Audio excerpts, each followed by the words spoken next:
Welcome back to the Hot Lap. We are talking an absolutely insane, shocking, overtaking filled with controversy and a few crashes Brazilian Grand Prix, where Lando Norris is going to walk away very, very happy. Piastri probably not so much, with penalty controversy. More on that in a bit. And Max Verstappen starting from the pit lane, finishing on that podium.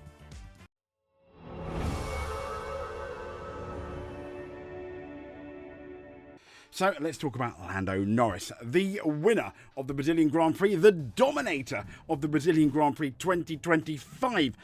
Having said that, he's a bit concerned about Verstappen still. More on that in a second. But it was Lando Norris. A massive congratulations as he takes a healthy lead now in that Drivers' Championship. But with three races left and one sprint, it is all but over. The fat lady, I don't think, is maybe not even warming up. But this is your Sao Paulo top 10 point scorers with Lando Norris, Kimi Antonelli on his best ever result. Third, Max Verstappen. Who would have thought that after starting from the pit lane? Fourth, George Russell. Fifth is Oscar Piastri. Sixth, Ollie Behrman. Seventh, Liam Lawson. Eighth, Isaac Hadjar. Those two had it to do at the last lap, didn't they? Ninth, Nico Hülkenberg. And 10th, Pierre Gasly. You'll notice no Ferrari. We'll get into that. Ferrari, an absolutely shocking race. But yeah, let's talk about Max Verstappen from pit lane to P3. Lamented as an absolutely amazing drive. It is an absolutely amazing drive. And I see online that people are going, oh, this means he's the GOAT, the greatest of all time. Yeah, I don't think it does. I'm not to take away. No, I don't want to take away the Max Verstappen. And I completely understand all of his fans' excitement because we saw it in the Lewis Hamilton days as well. However, the big caveat I would say to the Max Verstappen saying that this guy's the greatest of all time, you absolutely do have a case. But if he was the greatest of all time, he would have stuck that car on pole. He didn't. The car wasn't good enough.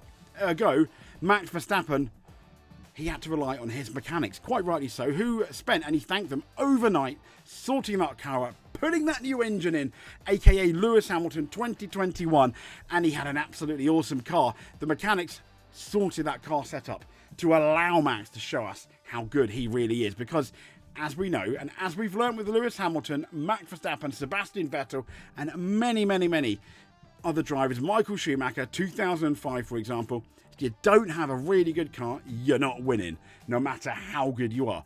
Is Max a GOAT? Yes. Based on this race? Yeah, maybe. Based on his whole career, definitely. But this race proves he is amazing. But I think we need to keep it in perspective. I appreciate that might not be the best and the most popular hot take, but I'm still saying it was an awesome drive from Monsieur Verstappen. And this is the Brazilian Grand Prix, your top 20 out of, well, it's obviously going to be a top 20, isn't it? So Lando Norris, stopping it to 10.3 seconds ahead of Kimi Antonelli, who held off on Max Verstappen. I mean, this guy, yeah, if he was driving like this for the whole of 2025, I mean, he may well be driver of the year, considering he's a rookie. But he held off Max Verstappen. George Russell in fourth, 15.2 seconds down. He was not as happy with the car as Kimi was, granted, and also, if I'm really honest, George Russell, he just couldn't. He had brake issues, and he just was half a step away from Kimi, if I'm honest. Oliver Behrman, another amazing driver, absolutely fantastic overtakes, 29.6 seconds down. Liam Lawson and Isaac Hadjar, both about 52 seconds down. They had a little to do with that first corner. They're over it. I like to see that. Fair enough. Ninth, Nico Hülkenberg in the Stake F1 soon-to-be Audi. Yeah, this team, bear in mind how slow they were at the beginning of this year and last year. They've really, really come good. I tell you what, it's so good to see. So we got Alexander Albon just missing the points by a couple of tenths. No Williams in the points. Esteban Ocon in the Alpine. What am I talking about? In the Haas in 12th. Carlos Sainz in 13th for the Williams. Then we got Fernando Alonso, Colapinto, Lance Stroll, 14th, 15th, and 16th. Yuki Tsunoda, and the last. Yuki Tsunoda, the last person. Now, a lot of people are saying, why didn't Red Bull also do that to Yuki Tsunoda's car? I can only imagine it was such a hefty job, or it required all the team to do that overnight, and they probably didn't have time for Yuki Tsunoda. Max is the number one, whether you like it or not. That car is a Max Verstappen car, so it absolutely made sense, and look what they got out of it. A podium. No one would have predicted that. Charles Leclerc, Lewis Hamilton and Gabriel Bortoleto retired. Hamilton ended up having 4 stops. I think the only one completely innocent in that trio is Charles Leclerc. And we'll get into that at some point. But why is Lando Norris doing so well? What is the secret for Lando Norris's turnaround since the summer break? Well, he said himself, just ignore everyone that talks crap about you. So the boos don't faze him. Surely they faze him a tiny bit, maybe. But yeah, he's just doing what he does, and he seems to have potentially turned the corner. We'll see come the end of the year as the pressure mounts, but he seems to be doing really well. This is not the Lando of the last 2 or 3 races. Is not the Lando at the beginning of the year, and in the the first half of the year, which was a Lando, a choke Norris we called him, a Lando that made mistakes. This is a Lando that at least looks at the moment like a world champion. But Lando himself said it's a great win, but seeing how quick Max was, it's disappointing we were not quicker. Yeah, Max Verstappen, when we look at the F1 data, was on fire in this race. It was a completely different car. You would have not have recognised Max Verstappen today compared to Max Verstappen in qualifying, not even making it out of Q1 because the car just wasn't there. And I get it, Lando. I mean, Max finished like 10 seconds. 10.7 seconds behind him. So I completely understand why he's saying, it's not great, is it? I mean, it was close. He finished quite close to us. I completely understand Lando's point there. And the concern. Going into Las Vegas, I do think it is a fast track. I think Red Bull are going to be very close, if not maybe a smidge faster than McLaren. And Max Verstappen needs it. He's now, 49, I think, points, or 40-something points now, behind Lando Norris. And I'm not saying it's impossible to win the championship. Max came out, didn't he, and said, "Oh no, championship over." But after races like this, you can hold hope. A DNF for Lando, he's kind of sort of back in it, and then you got Qatar with the sprint race. It's not quite in Max's control, the championship, but it's not over till the fat lady sings. Now let's talk about the Ferrari DNF. Lewis Hamilton DNF. Why did Lewis DNF? Well, it was because of this. He ended up hitting Colapinto. Now, Colapinto was obviously in front of Lewis, and Lewis was trying to overtake him. It did look maybe that Colapinto jinked, and it caught Lewis by surprise. But even that, I still think, Lewis Hamilton got a 5-second penalty. It's not too hard. It's a bit hard to argue that one, really, for Lewis. And after getting hit by Carlos Sainz at the start, that kind of set him off on what was a trend of a downward trend on a miserable Brazilian Grand Prix where he normally goes quite well, which was really a shame. And also, let's be honest, a DNF for Charles Leclerc, not his fault. And we're going to get into that because we're going to talk about Piastri's penalty and the problem that we have with Piastri's penalty. Was it deserved? Maybe. But we'll certainly talk about that in a bit. But yeah. Charles Leclerc completely innocent. Lewis Hamilton not so much. The master-ish of his own demise. Hamilton came out and said this. He said, "This is definitely a weekend to forget. It's a shame because I love Brazil." He says, "To come away with nothing, to finish the race for a second time in the year, it's really devastating to not finish the race." He said, "I feel terrible for the team. I'm sorry for my part in qualifying. I put myself in that position. We'll be back up tomorrow and give it another go." To come away with nothing. So, fingers crossed. But also, maybe the master of his own demise. I know he blamed Lance Stroll. Lance didn't really give him any space, but I think Gabriel Bortoleto, what was he doing on the outside that he realistically was never going to pass? And let's be fair, Lance Stroll had the awareness of a cremated slug. So you knew that was Lance. You got to be careful around him. He's like a very hot potato. It was unlucky for Bortoleto, but still, I still think he could have avoided that, if I'm honest. Yeah, it was a bit sad. Heartbreak. So this is the drivers' standings after Brazil. Lando Norris, this is from, I think, Sky Germany. Lando Norris on 390 points. Oscar Piastri on 366. So you're looking at 24 points, almost a win. Max Verstappen on 341, nearly 2 wins away, not quite. There's still, obviously, George Russell officially out the title fight. I'm on 276. Charles Leclerc on 214. Lewis Hamilton 148. He's been sincerely beaten this year, hasn't he, by Charles Leclerc? Many people predicted that. But Lando Norris on 390. Is no one is comfortable with 3 races to go. But, obviously, he's going to be very happy about that, isn't he? Now, when we look at the Constructors' Championship, the Teams' Championship, as we know, McLaren dominated on 756, Mercedes on 398, Red Bull have now overtaken Ferrari. They're on 366 in the one-man wrecking crew that is Max Verstappen. Ferrari on 392, then you go a long way back.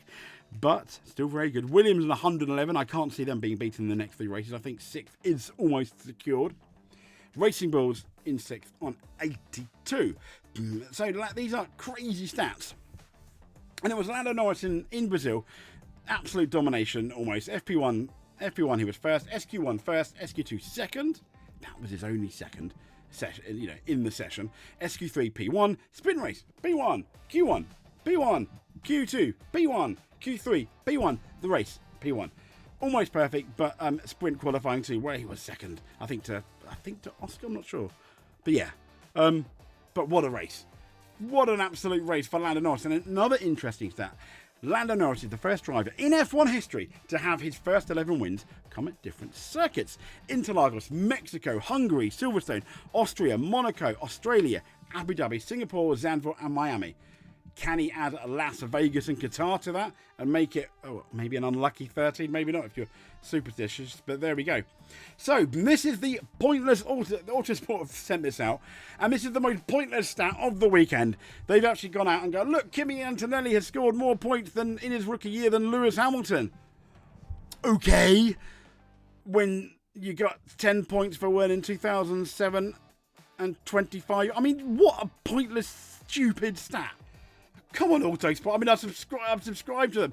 What are you doing? Yeah, Matt Gallagher, absolutely. Probably the silliest comparison going, considering the points that were given out in 2007. But now show who got podiums in their first 9 races of their F1 career. Different point system, but that doesn't fit the narrative. You're meant to be a serious motorsport publication. You should be above this sort of engagement bait. It's sad you're clearly not. Aren't there like double the races as well? True. Yeah, so Autosport, hang your head in shame. I mean, you are, yeah. I completely agree. Silly Autosport. I still love you, though. I love it. I love Autosport. Just this. So Williams, though, interesting, was the only team that failed to score points in Brazil. Yeah, I was a bit shocked when I saw that, but absolutely. Oh dear. Oh dear. And Max Verstappen has just become the driver who's finished on the podium from the most different positions in the history of Formula 1. So, just check that. Max Verstappen has become the driver who has finished on the podium for the most different positions in the history of Formula 1. So he's podiums for P1, P2, P3, P4, P5, P6, P7, P8, P9, P10, P14, P15, P16, P17, 18th and P20 and the pit lane. This guy, he's not bad, is he? So, here we go then. Let me set the stage. Because we are now going to be talking about that Oscar Piastri penalty. That, you can argue, was it a justified penalty? Maybe. Having said that, when you look at the consistency of the FIA stewarding, they're consistently inconsistent, and that's the only consistent thing about them, is that they're inconsistent. They're a joke, basically. Yeah. So he left me no space. No, he didn't leave you no space, but we're going to get into it. So did he deserve it? By the guidelines, maybe, but let's see, shall we? So, it's a 10-second penalty for Oscar Piastri. He made contact with Kimi Antonelli, which then sent Kimi Antonelli into Charles Leclerc, taking Charles Leclerc out of the race because it turned his Ferrari in a 3-wheeled Robin Reliant, which, let's be fair, was not going to be going that much further around Interlagos. But was it fair? Well, here's the thing. I mean, as you can see here, this is, I think, just after he kicked Kimi Antonelli. We do have different angles. Where is he going to go? He couldn't disappear. It wasn't exactly a dive bomb either. We'll talk about a dive bomb from the Mexican Grand Prix that had no penalty. I just don't understand why they ended up giving it. This is the footage from the grandstand, I may add.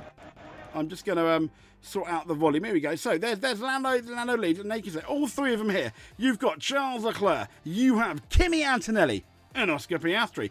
And Oscar in the gap, he is alongside. I think at this point, no, he's not ahead at the apex with your stupid racing rules. because everything is different in racing. You can't just go by the same thing. FIA stewarding, I know the drivers wanted it, but each thing should be taken on its own merit. So as you say, and look, okay, now look at when Oscar Piastri locks up, because I think that is really important into out of control. He is not out of control, and he only, in my opinion, locks up. As you can see, Kimi is coming towards him, and it locks up. Now, as you can see, he's like, oh my God, Kimi Antonelli's coming towards him, but Kimi has all this space here.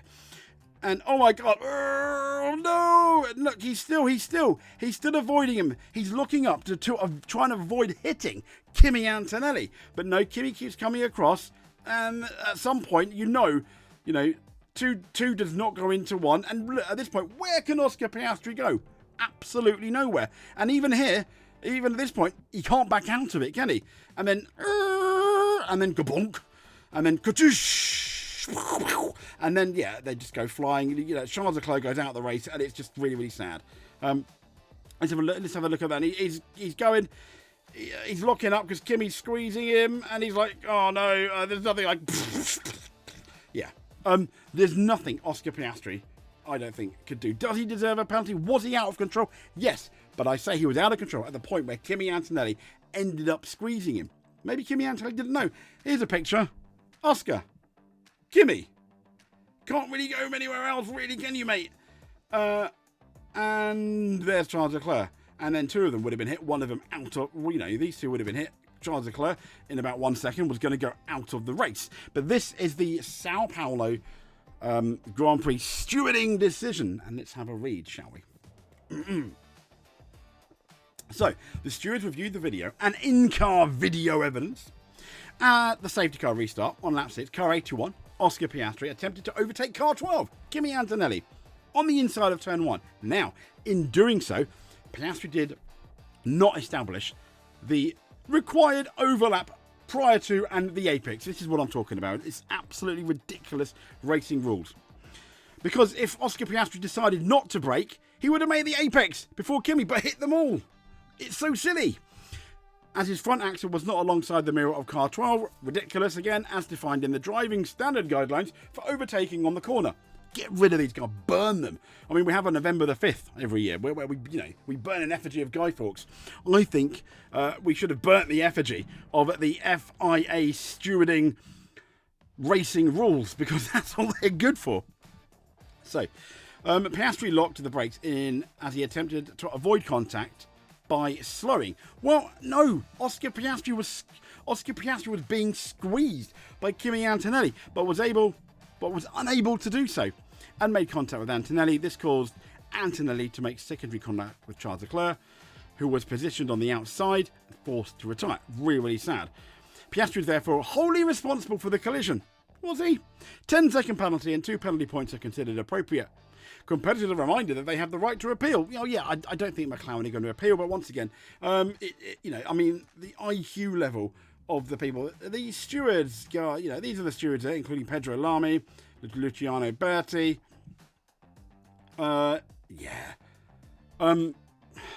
Look, clearly these stewards, get a hobby, really, rather, watch Formula One.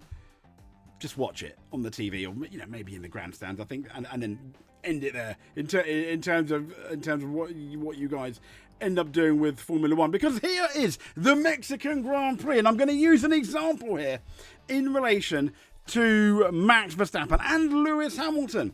Because Max Verstappen, this did not get a penalty, as you are aware.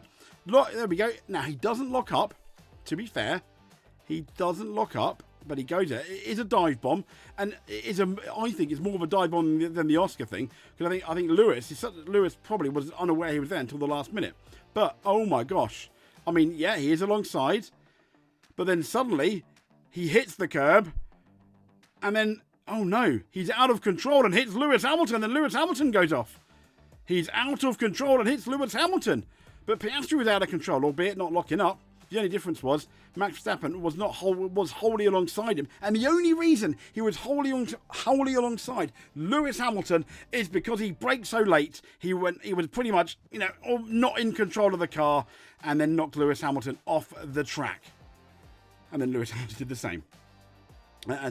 So I mean, I'm just saying, I'm just throwing it out there. FIA stewards. You're very silly. Silly sausages. So, what did Oscar Piastri think about it? And quite rightly, Martin Brundle came out and said, no, I think you do this 20 times in a row, and Oscar Piastri will be doing it again. And speaking after it, he said, thanks to this guy here, Lotre Yamo, he said, all links, obviously, in the description below. No, I don't think so. He said, I had a very clear opportunity. I went for it. The other two on the outside brake quite late. Yes, they did. There was obviously a bit of a lock-up onto the corner, but that's because I could see Kimi was not going to give me any space. But at that point, Oscar Piastri had already committed. He said, I can't, excuse me, I burped. He said, I can't disappear, but the decision is what it is. On his title chances now, 24 points behind Lando Norris. Piastri said, just try and get the most out of it that I can. Today, the penalty was one thing, but I don't think the pace was at the level that I wanted it to be. The second half of the race was potentially not too bad, but the first stint was a little bit tough. But yeah, I completely get it. I completely get it. Kind of sucked, doesn't it? It absolutely does. But here we go. So, moving on from that, let's get into our race data and why Verstappen was so amazing.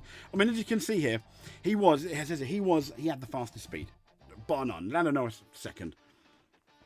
So I kind of get why Lando Norris was frustrated.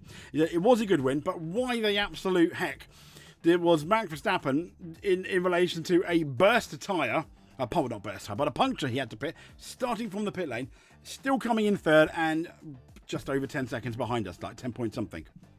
Yeah, and from that point of view, I completely understand why Lando Norris was just slightly perplexed yet still happy. And as you can see here, Lando Norris was a lot more consistent on lap time, but Max Verstappen was slightly faster on the lap time. Yeah, I mean, you got a bit of help with the safety car and the Ferraris being out, but it still doesn't change how fast Max Verstappen's pace actually was. As you can see here, Piastri a lot more inconsistent. I mean, Lando, one of the more consistent ones, along with Antonelli, arguably.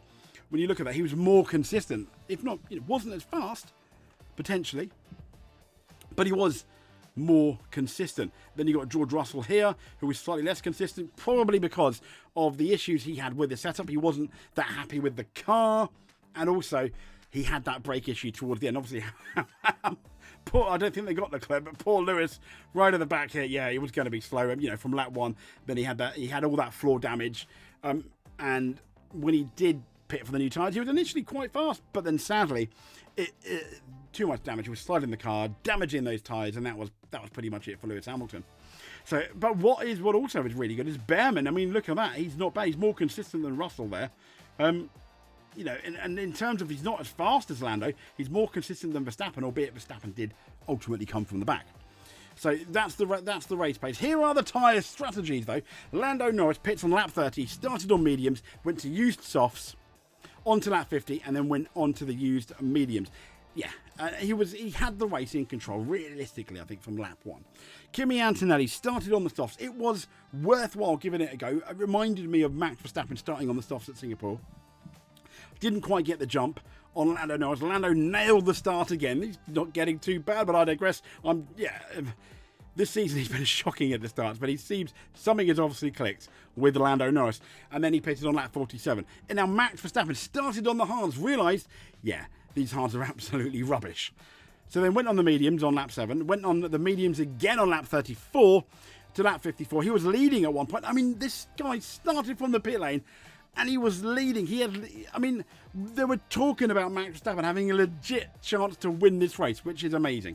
And then he pitted on lap 54 on the softs. It looked at one point he maybe had enough pace to trouble Norris, but he couldn't get past Russell, and then he couldn't get past Antonelli, which, fair play to Antonelli. I mean, he soaked up all that pressure. Russell again on the used mediums, starting used mediums, used softs, and then used mediums again. Piastri, like Norris, starting on the new mediums. Really, really similar strategy to Lando Norris, albeit, a few laps out.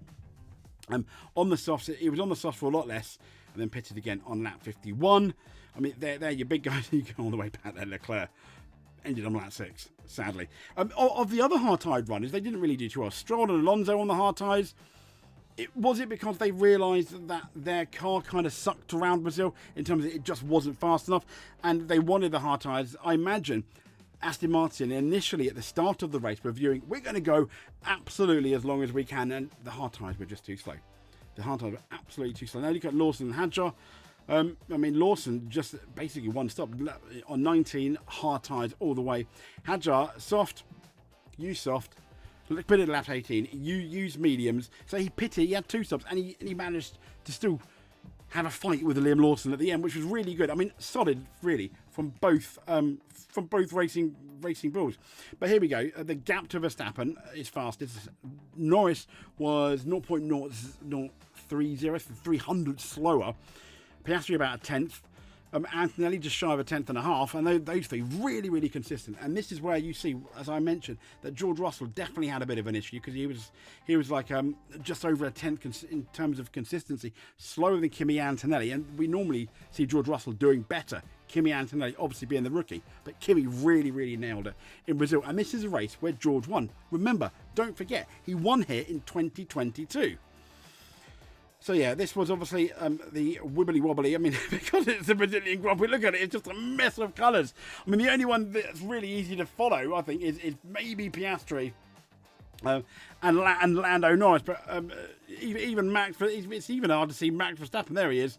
There's Verstappen finishing third, but look, it goes whoop, but look, all the way. Yeah, and then you kind of lose it. But it shows you when you see this, you know it was an interesting race. You know it was a very interesting race. In terms of reaction times at the start reaction times, who was the fastest? Well, it was actually Alexander Albon, 3.1. The slowest being Lance Stroll, 3.6. That was their initial reaction time. That's 0 to 100 kilometers per hour. So it's also reaction time, and to be fair, it's also how you manage the throttle in those first few meters. In terms of our big guys. I don't even know if Verstappen started from the pit lane, so that doesn't count. Hamilton and Leclerc, really average starts. Piastri, average start. Lando Norris, and quite the average start as well. 3.5 and 6 to 100 kilometres in 6 seconds to 200.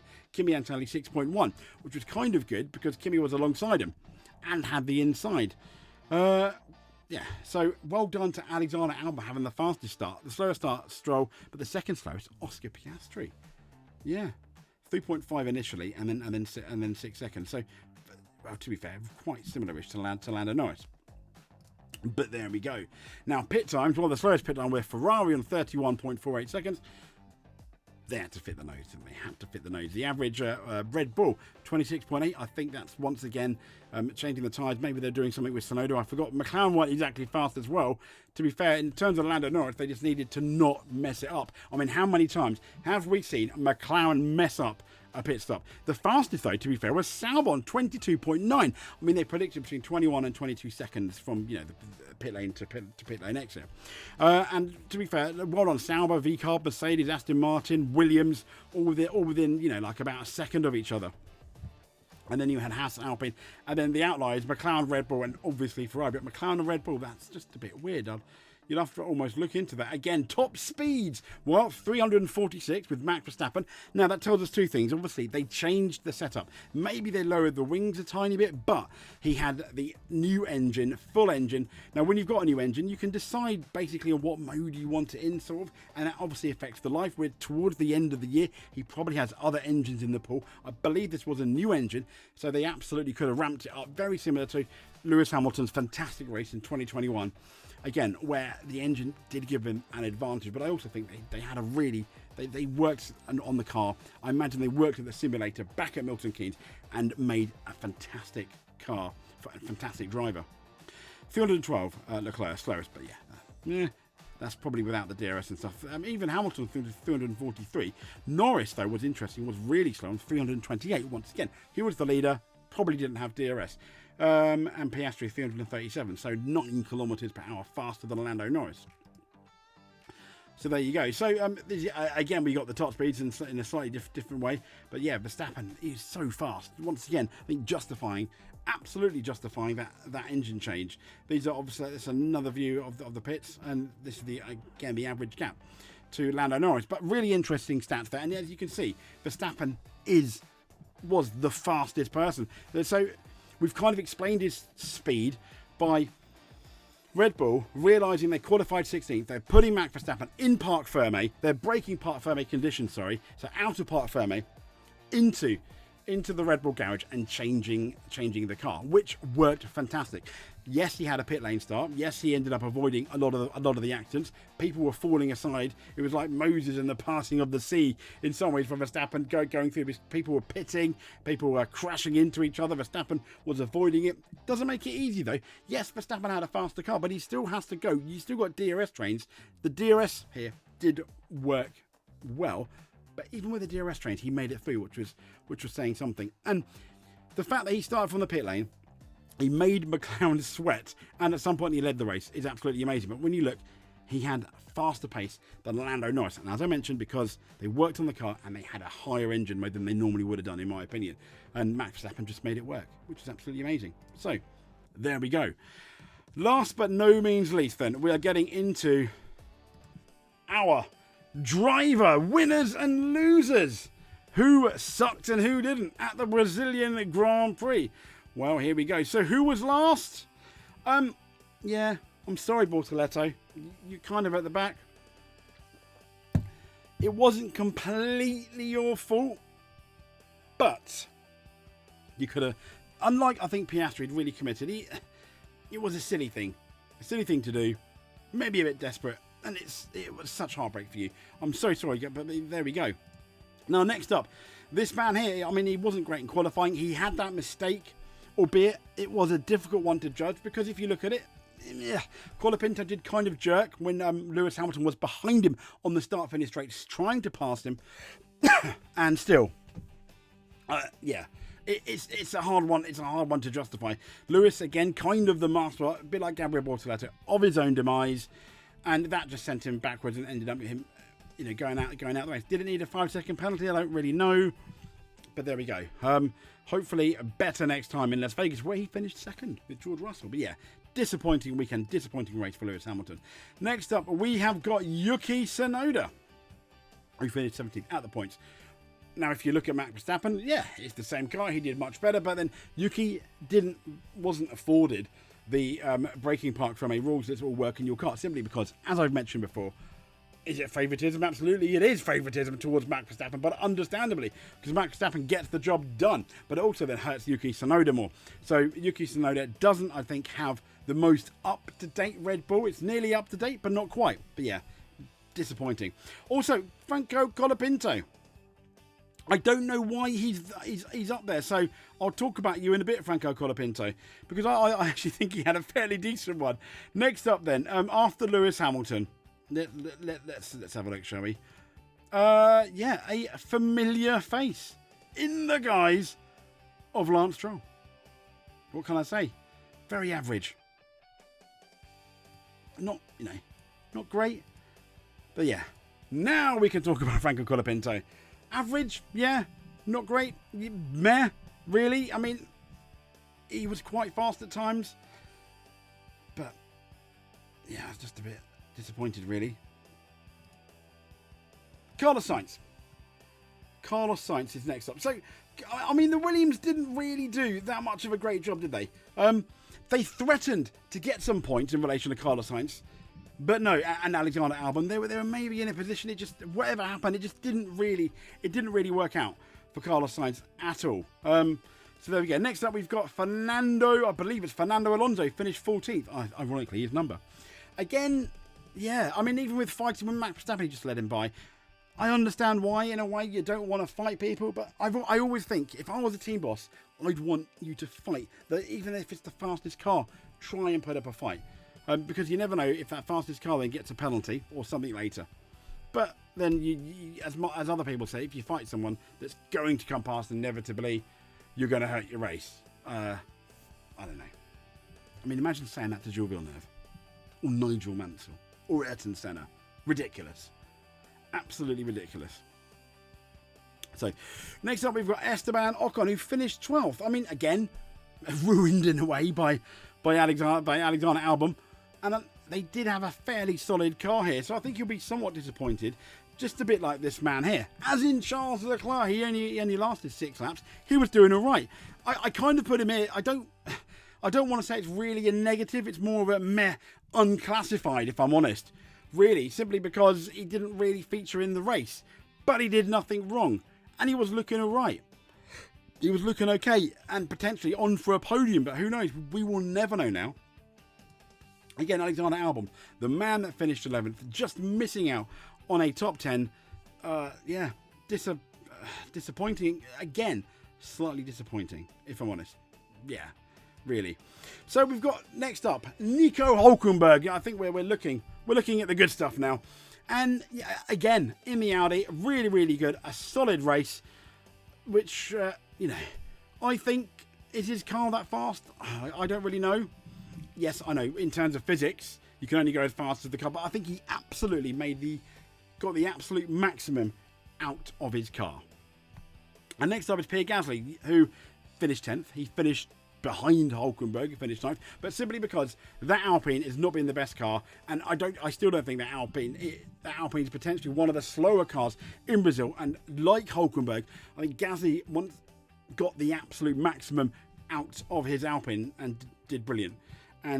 So we got Isaac Hadjar and Liam Lawson the next, and you can pretty much put them together because they both did really, really good jobs.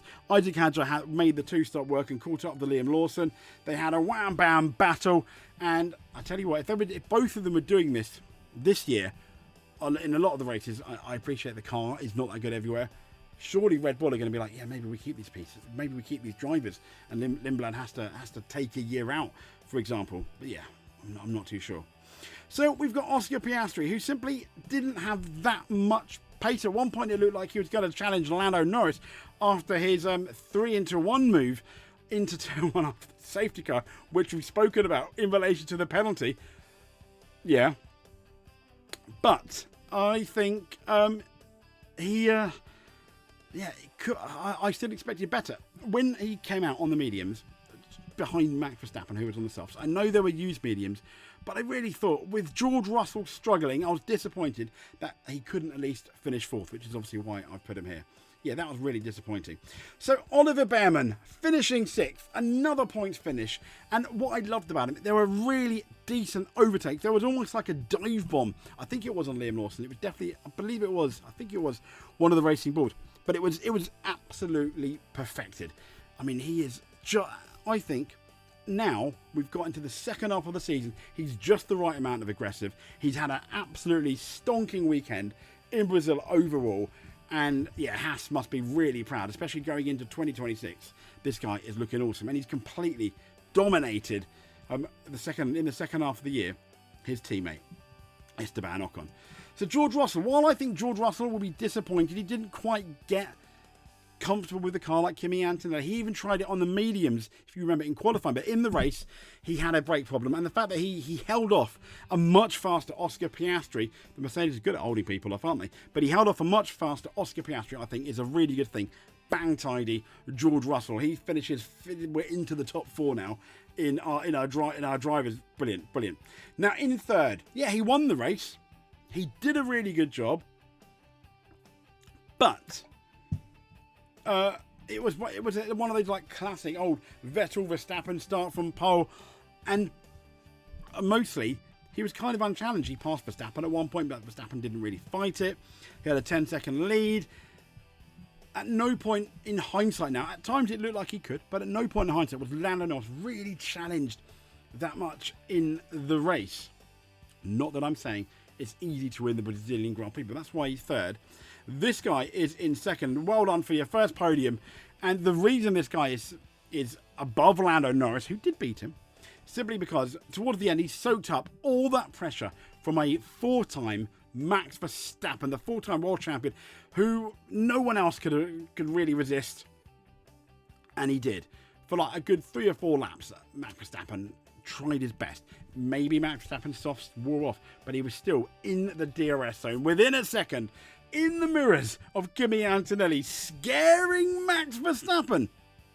Absolutely. And that's why Kimi Antonelli is our second best driver of the day. And who else? Who else was it going to be but Max Verstappen, driver of the day, starting from the pit lane with, yes, a very good car, but you still had to drive it. You still had to pass. You still had to get it to the end.